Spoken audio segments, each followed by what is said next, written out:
What's up, everybody? Welcome to Win or Lose. I got a good show for you. If you're listening on YouTube, subscribe, like, and comment. But I want to talk about some football today. Week 6 of the NFL season just ended.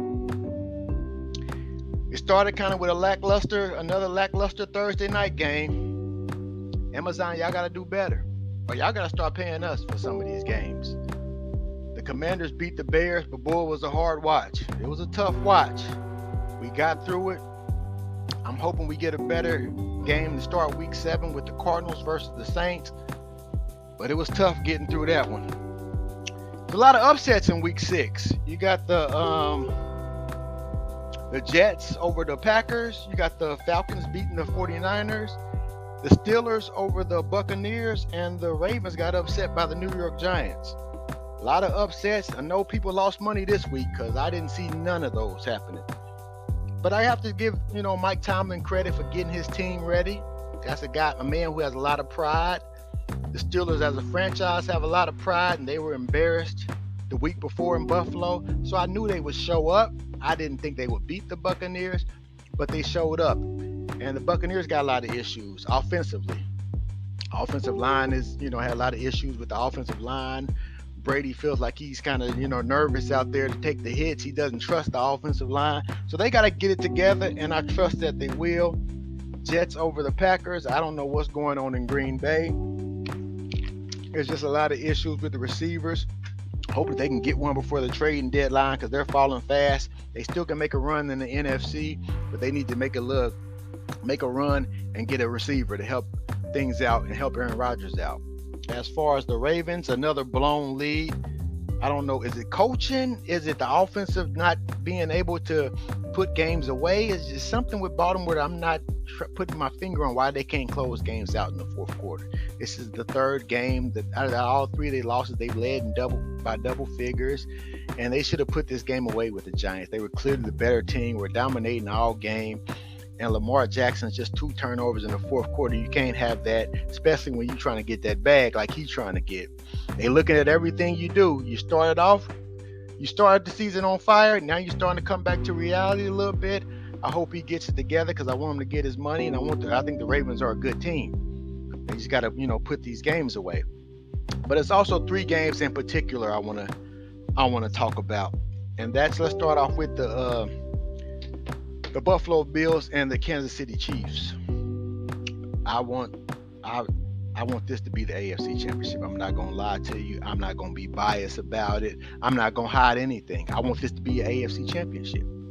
It was the AFC Championship 2 years ago. Should have been the AFC Championship last year, but Tennessee got the 1 seed and things happened. So Cincinnati ended up getting into the game and things like that. So they end up meeting in the divisional round. That's one of the best games we ever seen ever. But they met, and Buffalo got the job done. It was a little bit low-scoring game than I thought it would be. But Buffalo got the win, got a little revenge on Kansas City for being eliminated in last year's playoffs.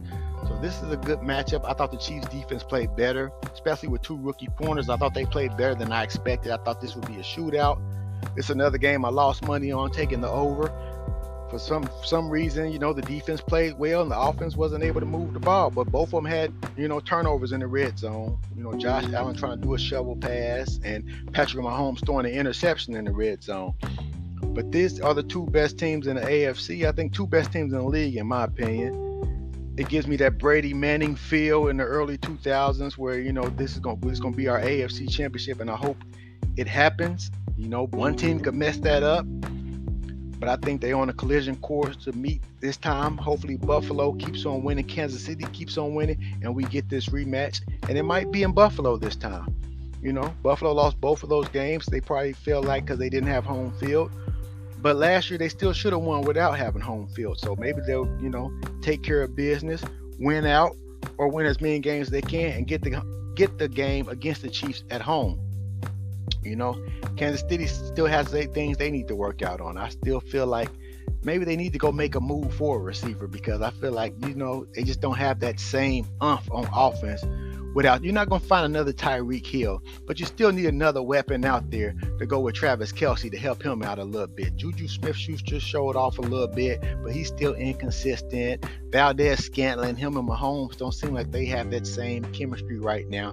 So I think the Chiefs still need to make another move to get another weapon offensively to help them out. I think Buffalo's set. They're starting to get healthy in the secondary. And I think they, the thing that worries me about the Bills is the running game. If they can get that running game together where they got a lead and they can just, play 4-minute football, we just run the clock out and, get first downs and saw the game away, they definitely would be a team to beat. That's just the thing that worries me about Buffalo. Josh Allen's always running the ball. He's sometimes, more or not, their leading scorer in the game. If they can get a running back where they can just line up, run the clock away, salt the game away, they're going to be a tough team to beat. But this is definitely my AFC Championship. I'm hoping we get this. Two great teams, and it was fun watching that on Sunday. The Sunday night game, the Dallas Cowboys and the Philadelphia Eagles. Also another good game, big-time rivalries. You can see Philly came out ready, and it took Dallas a long time to catch up. By the time they realized it was a game going on, it was 20-0.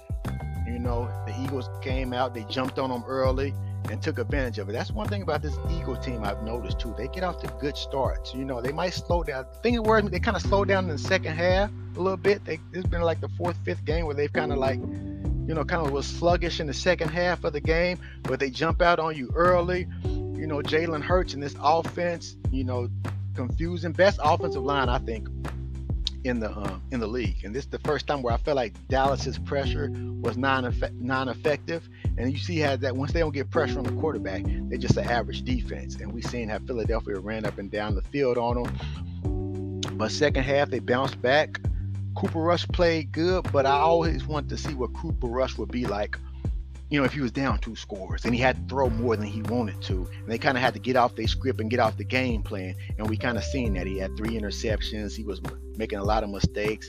And Dallas just kind of got too far behind where, you don't want to have Cooper Rush down 3 scores and trying to make things happen. So I think they'll get Dak back, and this can put all that to an end about, Cooper Rush being the starter once Dak comes back. I think Dak is definitely the guy. He'll be the starter when he comes back, and Dallas can get back on the road. Call me crazy. I think these are the 2 best teams in the NFC. I know it's early, but the way I'm looking around the NFC, Rams are injured. Packers look confused. Buccaneers still trying to figure things out. 49ers got like 7-8 starters out. I don't trust Kirk Cousins in Minnesota. I'm sorry. I know they 5-1, but I don't trust them, and I don't take the Giants serious. So I think these are the 2 best teams in the NFC. And like I said, it's only week 6. A lot of things can happen. Teams can get better, teams can get worse, injuries can come into factor. But right now, I think these are the 2 best teams in the NFC. And I like the way the Cowboys fought in that second half. Dallas teams from years ago would have just, okay, this ain't our night, let's throw in the towel. But they fought. I like this Cowboy team. Even with a loss, I like what I've seen. Eagles 6-0. And I think they're going to go on a run here. Eagles might not lose a game to about week 11, week 10, week 11. You can see them getting off to a 10-0, 11-0 start. I'm looking at the schedule, and I see a lot of winnable games for the Eagles. So it's good to get that jump in the division. These guys will meet again later in the year in Dallas. So there's another good game. And I want to talk about the Monday night game from last night between the Denver Broncos and the Los Angeles Chargers. Would they do us all a favor and keep Denver off prime time? I mean, come on now. Enough is enough. We got the bad game with San Francisco on Sunday night. What was that, 11-10? Then we got the Thursday night game a couple of weeks ago with the Colts, 12-9. And then this last night, 19-16, where Russell Wilson only throws for 15 yards in the second half. Keep Denver off prime time. You're going to start losing viewers, and we're going to be watching other things.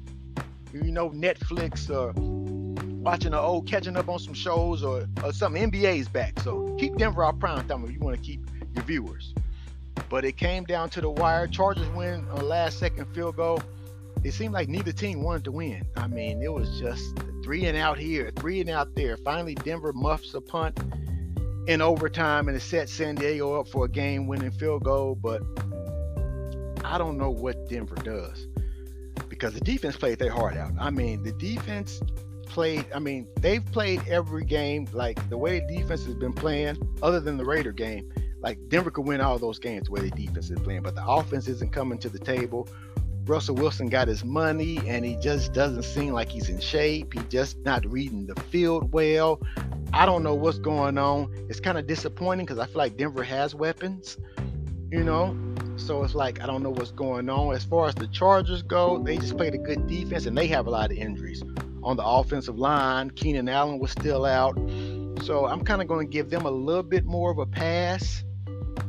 But they coach kind of like annoys me. So it's like, I want to believe in the Chargers. They are 4-2, but it's kind of like they're 4-2, like, in spite of the coach. Like, you turn out to be a good person, and like, in spite of your upbringing. Now, you might have parents who was on drugs, or dad wasn't in your life. That's kind of how I feel about the Chargers. It's like they 4-2 in spite of their coach. He's doing every damn thing he can to bring them down, but they still found a way to win. And I guess somebody had to win the game. I still got faith in the Chargers. Once they get healthy and get everybody back, I think their issues can be kind of taken care of. Both two teams get penalties. Two teams who are, get a lot of penalties. It seemed like there's a lot of penalties in this game. So I just feel like the Chargers' issues can be fixed. With Denver, I don't know, because I don't believe in the coach. Russell Wilson feels like he's not, there right now. The offensive line is in shambles. I don't know what you do with Denver, but week 6 was a good games, good exciting games. Like I said, a lot of upsets. We'll see what week 7 brings. But like I said, if you follow me on YouTube, subscribe, like, and comment. Thank you again. It's win or lose.